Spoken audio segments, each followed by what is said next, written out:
Hi, Tiffany. Thank you so much for joining us on the podcast today. No problem. Thank you for inviting me to be here. Of course. So, I wanted to start off with the introductory question. Can you tell the listeners about yourself, your story, and how you got to where you are today? Hello, everyone. My name is Tiffany. I'm 26 years old. I'm a Tampa native. I'm also a mom and a business owner. I graduated from the University of Florida in 2016. Upon graduation, I worked in the social work field for the past 4 years. Um, Going into this year, I just had to take a step back and kind of see what made Tiffany happy as a person. And so that's how I ended up with my business, Beauty and Abundance. I love all things beauty, hair, especially weave, lashes, makeup, all of that. So I kind of wanted to combine it all into one. So that's how you have Beauty and Abundance. Well, congratulations. Like I said before our call, I was so happy to see you as a Black woman opening a hair store, a beauty store. As we know, within the Black community, that's usually dominated by Asians. No disrespect to Asian people, but I do just appreciate that. Um, so going off a little bit on your story, what was the deciding factor or the process that led you to decide that it was a hair store that you wanted to open? Okay, so funny thing, I said I was born and raised in Tampa. So I always lived inner city, when you're in the city, hair store on every block. And then when I got my job after college, I worked for the Pasco County Sheriff's Office, and that's Pasco County, which is the outskirts of Tampa. So that's an area that's building up. So I lived out here for past 4 years because it was my job. And funny thing is, every time I need to get my hair done, I will have to go into town, which is 30, 40 minutes from my house. I'm like, this is crazy. All I need is a pack of weave or braided hair, and I have to drive all the way into town. This is absurd. So I always kept saying, wow, we need a hair store out here. We need a hair store out here. And then I was just like, that would be cool if I could open up one. So over time, I was just saving. Because I'm also a very big saver. So I would just be saving up, and I just I know this year I was just tired of clocking in for someone else. So it was I love social work, don't get me wrong. That's my heart. But at the end of the day, when would come home, I'm just okay, so what's next? I just felt like I was just working because that's what you're supposed to do after you get your graduate, after you graduate from college, that's what they go get a job. That's what they put in your head. So this year with quarantine and all that, it's just you're self-reflecting all the time. You're spending a lot of time by yourself because, we were forced to do that because of COVID-19. So I was just thinking, and I was talking to my mom, talking to my boyfriend. I'm I want to do something else. And I had mentioned to my boyfriend, I was I want to open up a hair store. And he was like, okay, so what's stopping you? So I always would be kind of nervous about doing it because it's COVID. You're crazy for opening up a beauty supply store in the pandemic. Who does that? So I was very fortunate and blessed to be able to open up a beauty supply store. But that's kind of where it came from because in my area, it was no hair store out here. You have to drive 30 minutes. And I just was okay, I can make a killing in this market because if it's one thing I know, we're going to get our hair done. We're going to find a way to get, get our hair care products. So I felt even though it was a pandemic, I felt I would be able to make money from from opening it since I know we're not going to go too long without our hair done. No, it's so true. Being in New York, I remember the start of the pandemic. I was the Black person that went to the hair store right before they were closing it down. And then, I think midway through the pandemic, I saw certain hair stores opening up, okay, only one person at a time. So you're very factual. That's a demand no matter what. Black people want their hair done. They want to, any woman wants to make sure they look good beauty wise. And you want to feel pretty because it makes you, you feel confident. So great follow-up question. How did you stay motivated to continue opening your store during the pandemic? So I was actually very nervous. So I started this process, I want to say June. So June I was okay, so I'm going to open this hair store.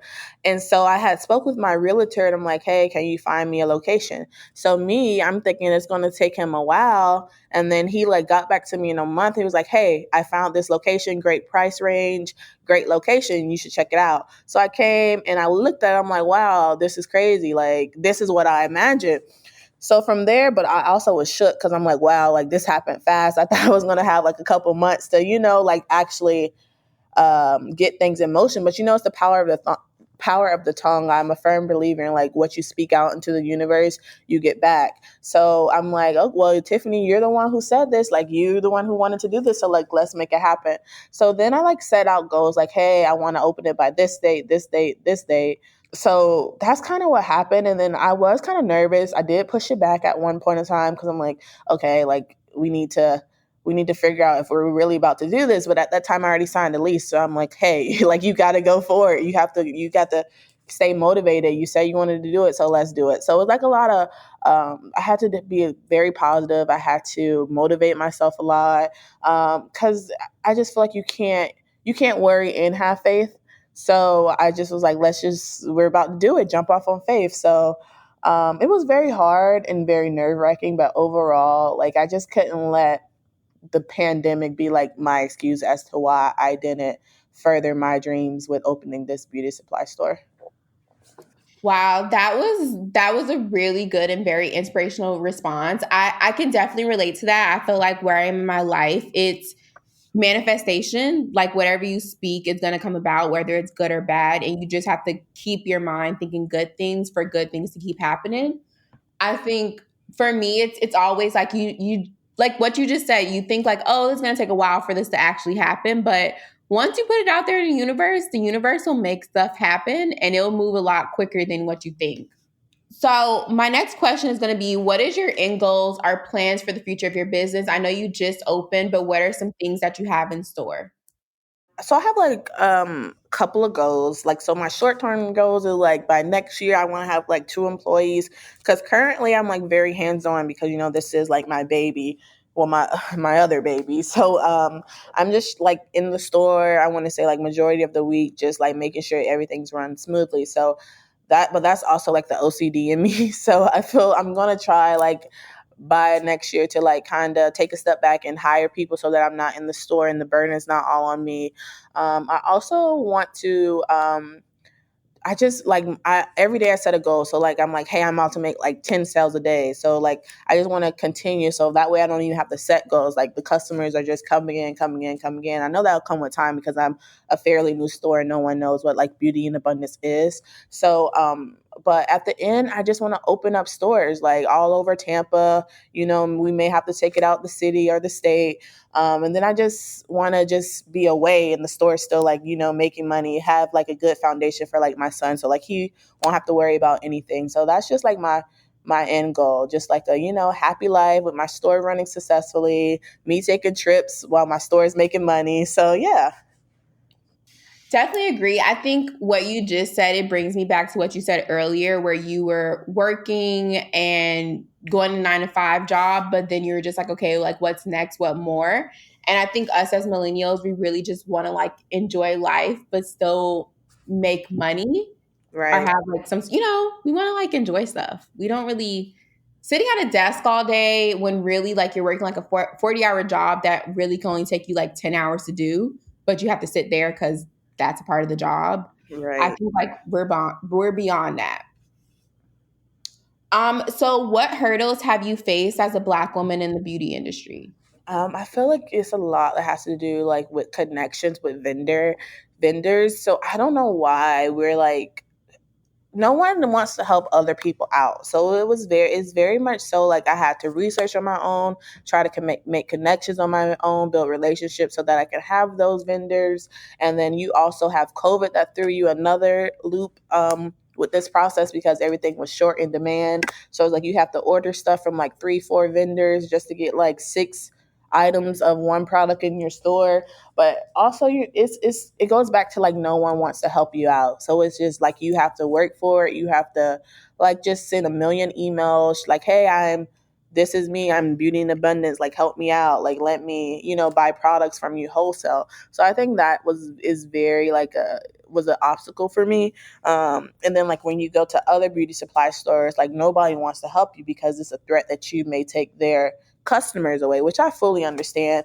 But me, I'm the type of person like I want everyone to eat. I want to put us all on. So like if it was someone else, like hey, like how did you do this? Like what did you do? Like who's your vendor?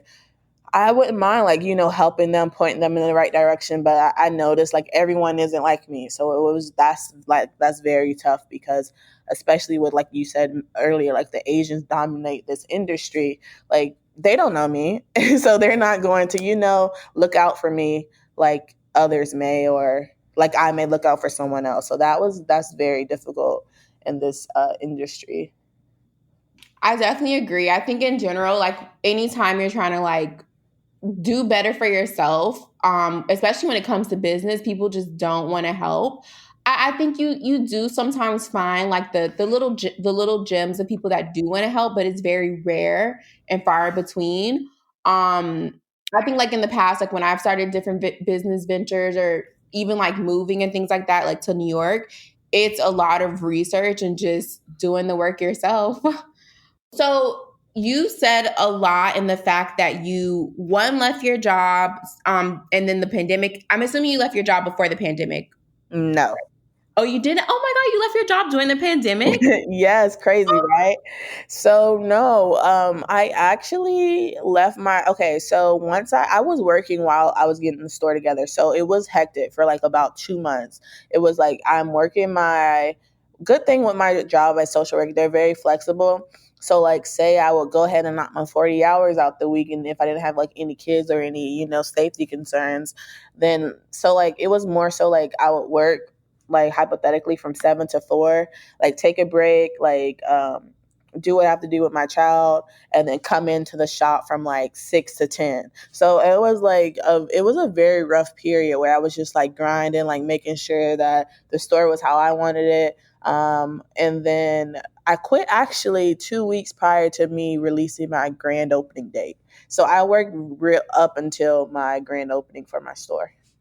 Oh, I honestly didn't realize that. First off, congratulations. Like I think that's definitely sometimes what has to happen in business. Um so this poses a great question for I feel like people get whether we're in a pandemic or not.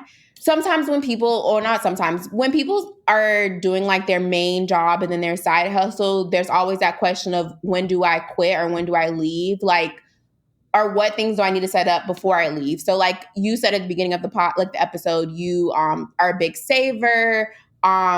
You sound like you had a plan. What parameters or things did you put into place? And especially the fact that you have a kid. So it's not just you, like you have someone who's also depending on you. So what things did you put into place to prepare you for leaving?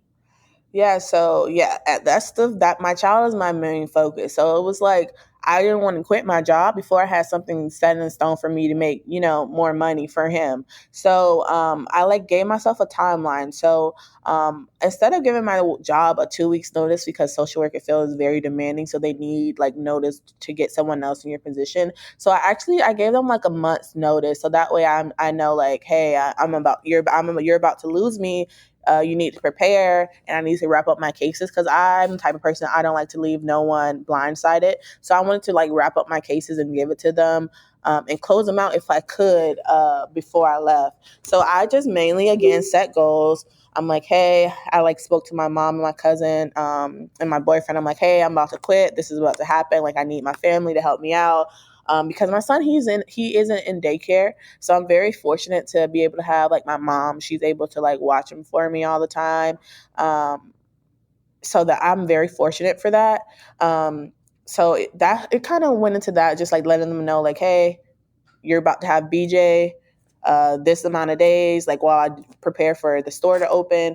And now that the store is open, I have like a balance, and like a schedule for how things operate. But no, so I just really just set goals for myself, and like leading up to me quitting, I like wanted to ensure that I had like a nice savings account, just in case like the store didn't pick up prior, like during the first month or two, so that way like my son wouldn't go without anything. So that was pretty much how I did it. I like just planned like a month in advance.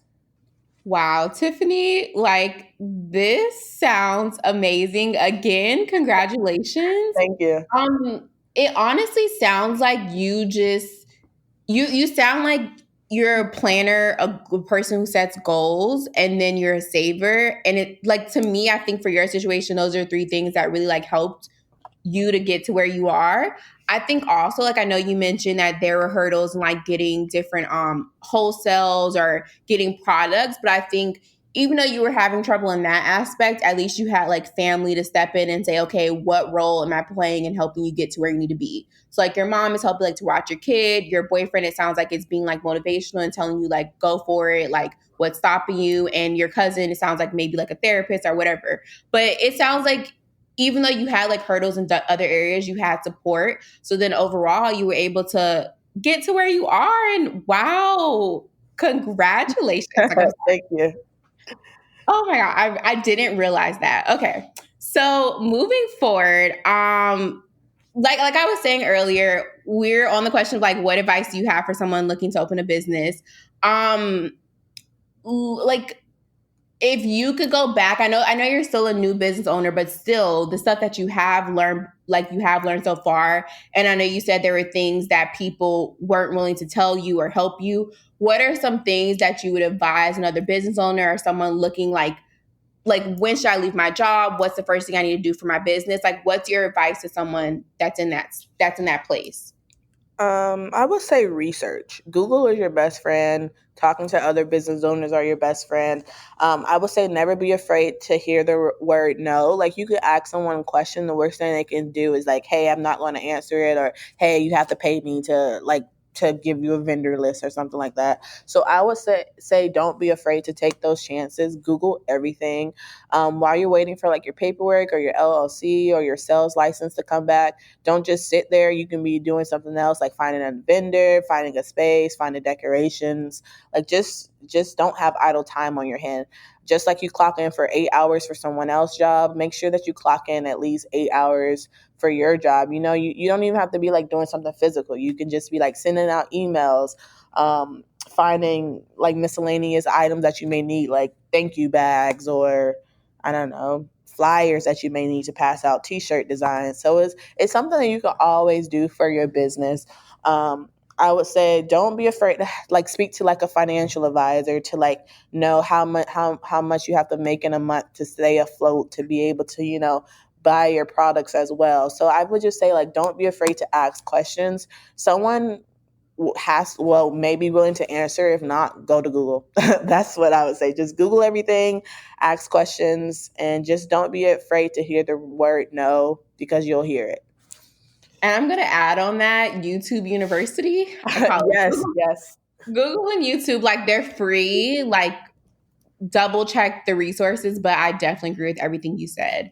So moving a little bit into the motherhood, you're a mother, your son is about 4 or Two 5. actually. He's 2. just Oh my very God, he good for looks his so age. much older. Yeah. Okay, so sorry. I am dating you, but being a mother, how has it changed you? And like, yeah, I guess like a generic question, how has motherhood changed you? And maybe like, how has it played a factor into you wanting to start your own business, if it has?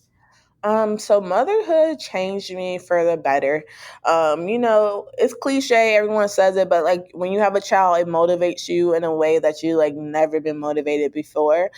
So going back to my job, I work in social work, right? So that's a very high demand job if you like don't know one that's in that field. So at times I felt like I was out, you know, saving other people's children, making sure that they weren't neglected, but I was making neglecting my own son. And when I say that, I mean like with that job you can work from like 8 to 1 in the morning, then they expect you to clock back in at 8 a.m. So you know what, that type of stuff, you don't have time to really give your child all the attention that he or she may need. And that was my thing. Like I found myself like only seeing him really like 2 to 3 times like a week when he was up, because like with you come in sometimes late hours, and I was very fortunate to have like my mom there to help me and assist me with that. So that just kind of what motivated me, because I like wanted a job that was like flexible. So like if I wanted to like spend time in the morning like going over like colors or letters or something, or taking him to the zoo,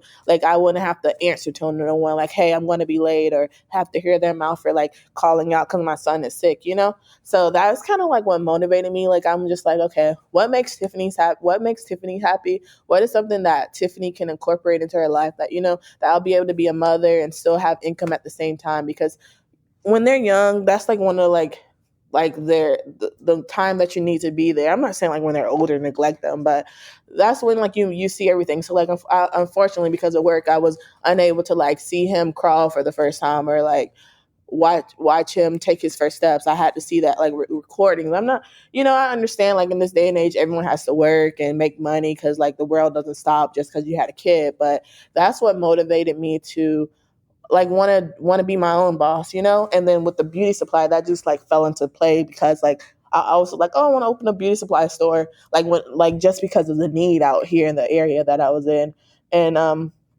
yeah, so it just came like full circle for me because, like I said, I love all things beauty, makeup, lashes, and so yeah, that's just kind of what fueled me to want to be a business owner, so I can spend more time with my son, and leave him something like he don't have to worry about anything because I was raised by a single mom, so like I know the struggle of like like worry about your bills and your food and got to pick and choose. Like my mom had to pick and choose sometimes, and I don't want that for my son. So I'm very fortunate to have a relationship uh, that where I can just like we can just pour into each other and just set the foundation for our child. So like he won't have to want for anything. So that was kind of my motivation. I don't know if I like kind of veered off, but to answer your question. No, I don't think you veered off. I think like even though I'm not a mother or like a parent, I think millennials in general, we're just different in the fact that like I think going back to the statement I made earlier, we definitely don't need 40-hour work weeks anymore. Like you do and you don't, because I feel like any job I've had, I work, but then even when I'm off work, I'm still somewhat working on the job. Yes. Or like you're like exhausted from the job. Like it's something about the job. And I think we as millennials and Gen Zers, we don't necessarily want to be like, I'm not saying people don't want to be stay-at-home parents, but I think we want to be able to have the flexibility to spend time with our kids and have like enjoy those special moments, but also still be making money and like doing the work. So Right. I definitely understand where you're coming from. And I think like as I like am getting older and growing, I'm like, okay, how do I set myself up now for when I do start having kids? I'm able to have that flexibility to be at home and like not just only be stuck to like what a 4 month maternity leave, but I can actually like spend that 1 year or however much time I may want in those early years. Cause I definitely get where you're coming from. Cause these moments are special and a lot of them you don't get back. Like Mm. once it's gone, that's it. So I definitely understand and relate, even though I'm not a parent, I do get where you're coming from. So, being that you're a mother, business owner, how do you find balance in managing your business and your family? Oh, so yeah, that's a tough one. I feel like it's especially because my business is so new right now. Um, it is kind of hard to keep afloat, but it's like, hey, you wanted this, so you can't complain about like the blessings that you're receiving. So I just like try to take time. I do like have a busy schedule, so like in the morning, because I am at a mall, so like it is mall a bit hours for the store. So like in the morning when I'm not at work, I try to like spend some time with my son, and then work, and then like maybe like a weekend I like take out to like go out of town, so it's just like a balanced schedule. I try to say like I try to like take time for myself, my son, my boyfriend, like our family. Just like it's just like a work in progress. Basically, it's like okay, I have like my mom and my cousin who actually like covers the stores for me. Some days like volunteer hours, so I don't have to pay right now. So I'm very fortunate for them too. So like during those times when like, oh, I'll wash the store for you, like I'll like just hang out with my son, take some time for me. It's just like all like a balance, I would say. Yeah, and I think going back to like what you said earlier, that's where like your family and just having that team of people is just it's it's where it's I think been a benefit for you and it's been able to help you. So I'm happy to hear that you have that support. And that your son also has that support as well. So I'm not a mother, but I do think that in any relationship or next step in life, it's important to make sure like your cup is always full. So I love self-care. My friends know this about me. I'm always like, whether it's like I'm just by myself being alone or I'm going to go get like my nails done or a massage or just something for myself. What does self-care mean to you?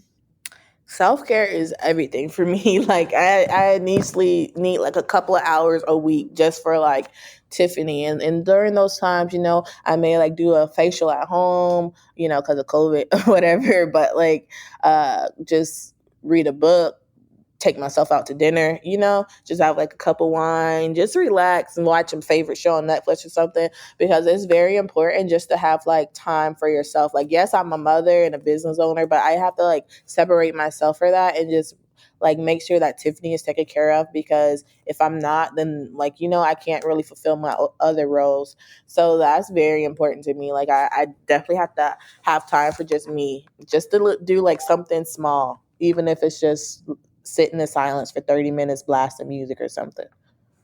No, but I definitely agree with what you just said.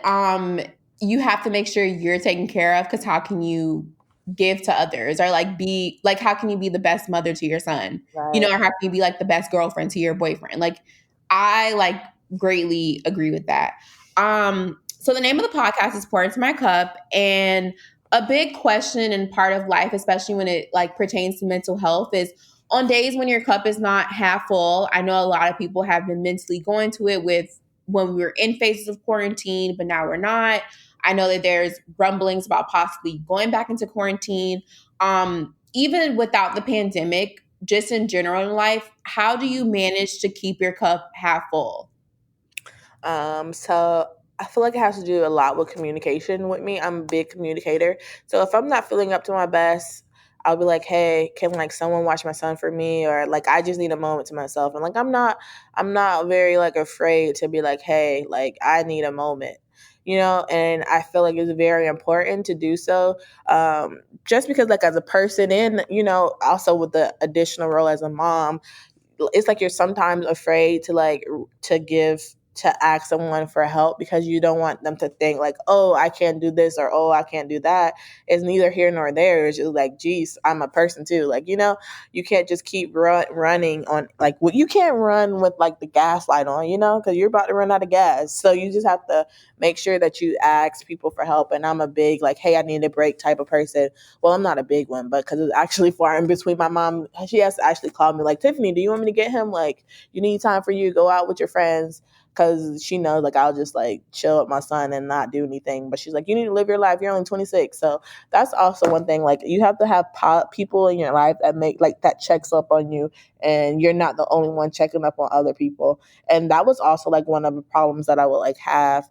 It's just like I'll always be there for other people, but then you have to reflect like, who's there for you? Um, and you need those people that be like, hey, do you want to like hang out? Do you want to do this? Do you want to do that? So I just think that's like very important. It's just to have like those set of friends or family in your corner that you can like turn to when you're not yourself, that can give you like the fuel you need to like finish up and make sure your cup is full again. Oh, like you just keep dropping so many gems. I definitely agree with you where you said who's checking up on you. I think like I went through some stuff this past year, and it's definitely where I feel like I'm the strong friend, where I have like a lot of my friends who like rely on me, or they're asking for advice. And I think like when I went through what I went through, it was okay, so who's here for me when I need them? Right, exactly. And when I'm trying to like come to you for advice, who's the one who's giving it to me versus like just changing it back up on them? Right.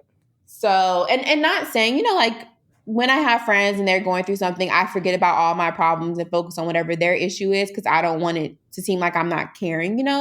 But that definitely puts it into perspective. Um, Before we wrap up, is there any questions that I didn't ask, or is there anything that you want to say?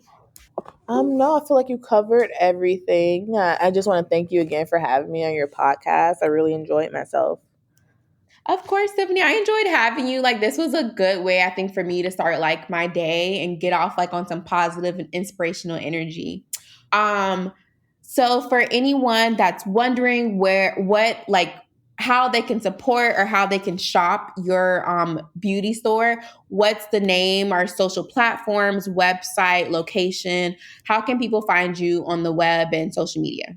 Okay, so yes, if you're local in Tampa, Florida, we are located at the Shops at Wiregrass, which is 28139 Paseo Drive, Suite 165. I'm located in between Moe's and Fresh Cafe, across from Barnes and Nobles. On Instagram, you guys can follow at Shop Beauty in Abundance. And my website is also www.shopbeautyinabundance.com. So yeah, we have local drop offs, we have curbside pickup, and worldwide shipping. So yes, come place your order.